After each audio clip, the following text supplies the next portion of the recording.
Estamos de volta e neste segundo bloco do programa vamos falar sobre o ensino formal das línguas indígenas. A gente estava comentando um pouco sobre essa questão das políticas que são necessárias e da questão do ensino formal, né, da língua indígena. Como que esse ensino às escolas, a presença das escolas, ela influencia na dinâmica da comunidade, da realidade dos povos indígenas? Quando se trata do ensino da língua formal, a gente tem que levar em consideração também o público que a gente vai estar, né, colocando essa aprendizagem. Tem escolas que têm mais de uma língua na sala de aula, então tem que também prever isso no PPP da escola, né? Tipo, na escola do Justino tem caigangue e guarani. Na minha escola tem caigangue, somente caigangue, mas ano que vem nós vamos receber os guarani. Então, a gente vai ter que fazer um estudo agora da proposta política para estar atendendo também os Guarani. Então, a gente faz um processo aí de ensino do caigangue e o Guarani também faz o dele. Então, a gente tem que tomar cuidado para não estar criando um atrito entre as duas línguas. Na verdade, seria não ensinar a língua caigangue para o Guarani e o Guarani tem que sair falando a língua caigangue, não. Uma conhecer a cultura do outro, não só a parte linguística, mas a cultural, o modo de vida da aldeia, a questão da cultura presente. Os Guarani, do Caigangue, faziam intercâmbio entre as duas etnias. Então, isso que a gente procura prever na proposta política quando se trata do ensino formal. Você falou desse intercâmbio que tem entre as línguas, o caigangue e também a língua guarani, né, na sua escola.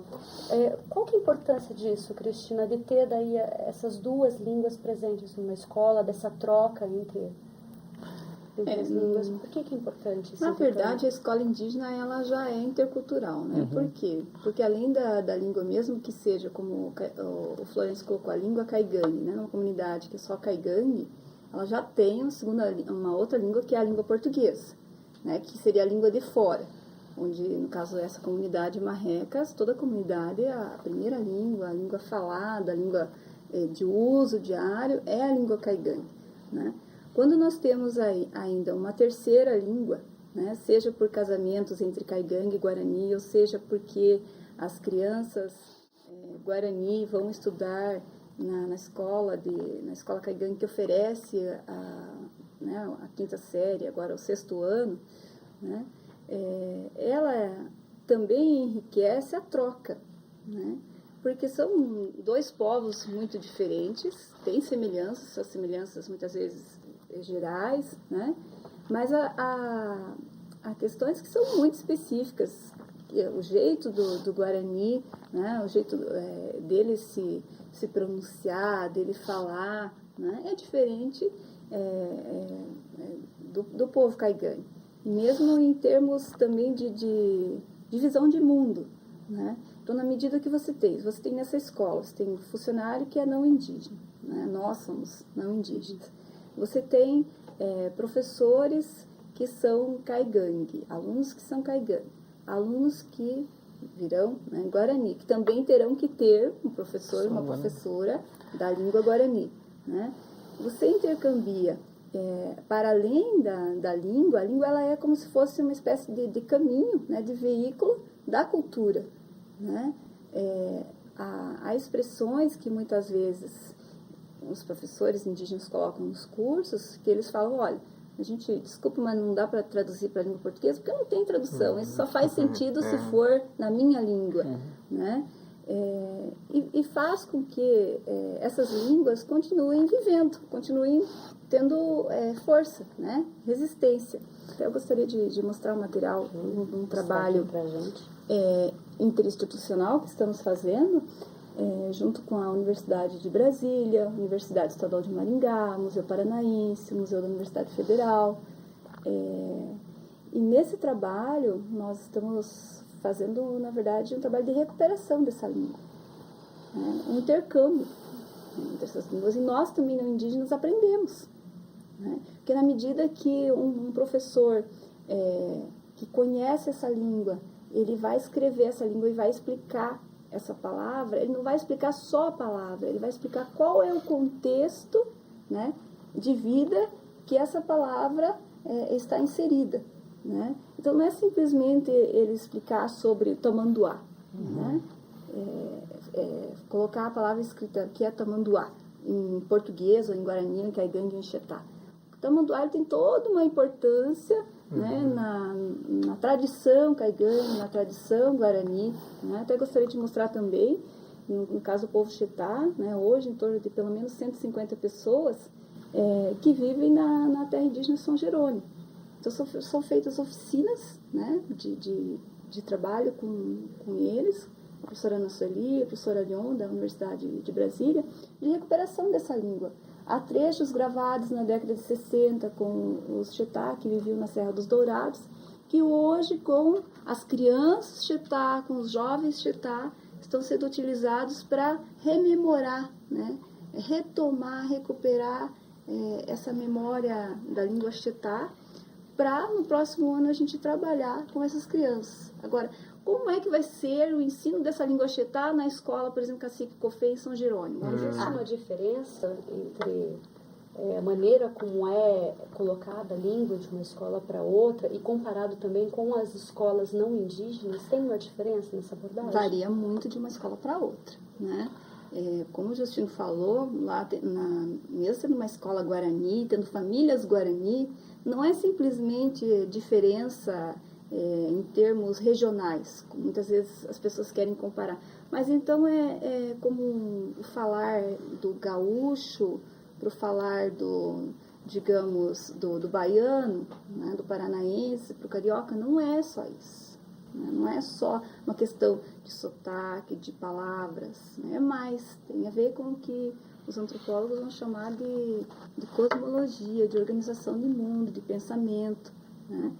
Então, numa comunidade como a do Florencio, onde todos falam a língua caigangue, e próximo a uma comunidade guarani, que as crianças virão no próximo ano estudar lá na quinta série, né? Essa vinda dessas crianças guarani vai, na verdade, alterar a dinâmica dessa escola caigangue e vai alterar a dinâmica também de ensino dessas crianças guarani. Quando falamos de línguas, a gente também não pode deixar de lado a língua inglesa ou espanhol. Exato. Que além, né, do português, caigangue e guarani, também tem o inglês. Então, muitas vezes o pedagogo, o professor indígena, como ele pega só a questão da língua indígena caigangue, ele também ajuda as outras disciplinas, né? Às vezes na nossa escola. O professor indígena, quando o professor de português tem dificuldade em algum conteúdo, o professor indígena, o próprio pedagogo, né? Como eu falo a língua, eu vou lá e passo as orientações em português. Até algumas provas, né, que às vezes são perguntas que os próprios alunos às vezes não entendem, a gente vai lá e faz a tradução. Então a gente percebe assim que eles conseguem entender melhor. Como lá a língua é falada, é socializada, todos falam, alguns têm dificuldade na questão do entendimento de algumas palavras em português, né? A gente ainda tem, por mais que a gente fale, a gente tem algumas palavras que a gente não conhece, né? Que tem dificuldade em entender. Só que no inglês a gente tem a dificuldade, porque eu não tenho nenhuma formação na língua inglesa. Então fica difícil para mim estar orientando também a professora.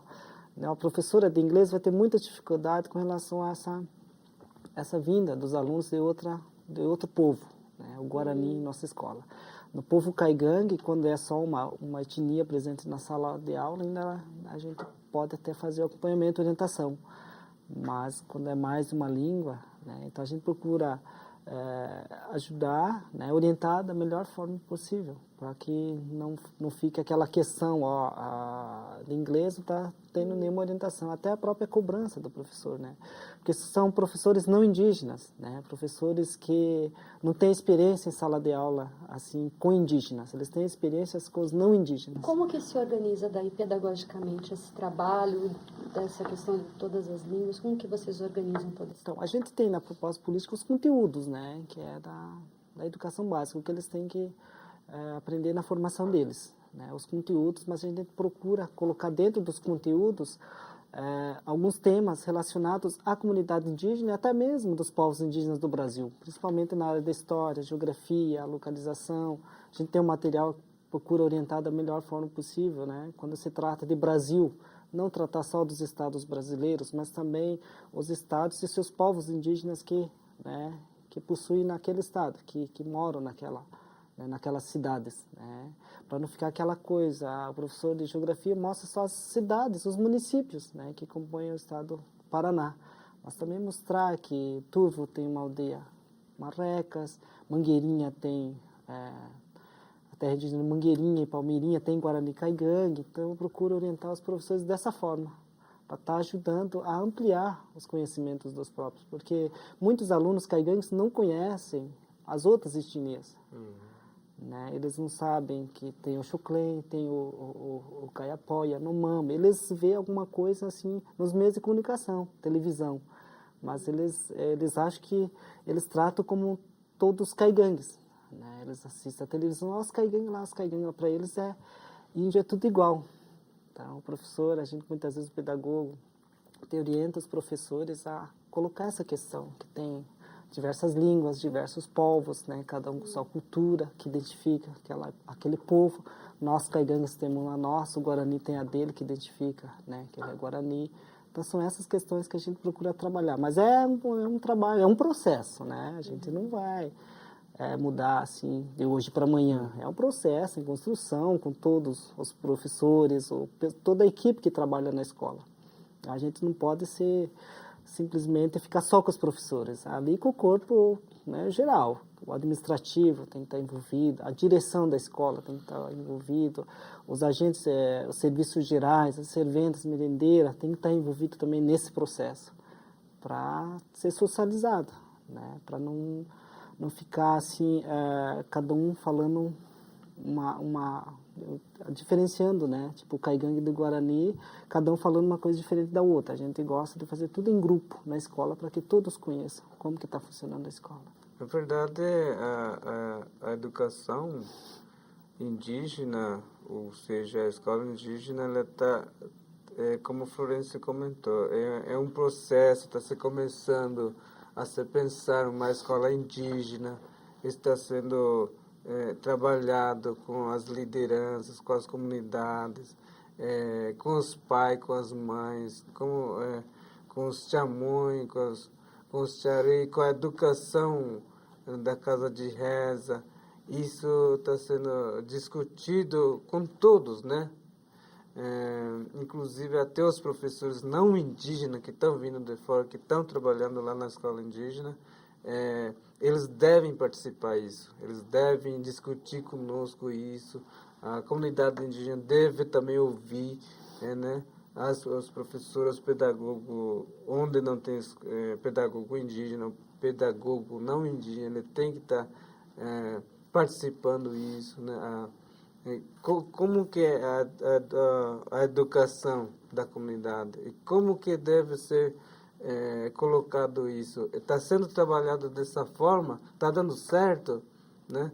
Se não está dando certo, a gente parte para outra, vai indo. É um processo, não existe um plano, um método definido. Né? Não existe um plano definido, né? Uma metodologia definida, não existe.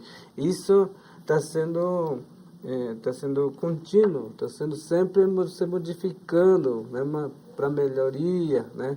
Se há dificuldade, né? Mas a gente tem que estar sempre repensando isso, conversar, dialogar e é para acontecer a educação indígena. O Hora Atividade volta já.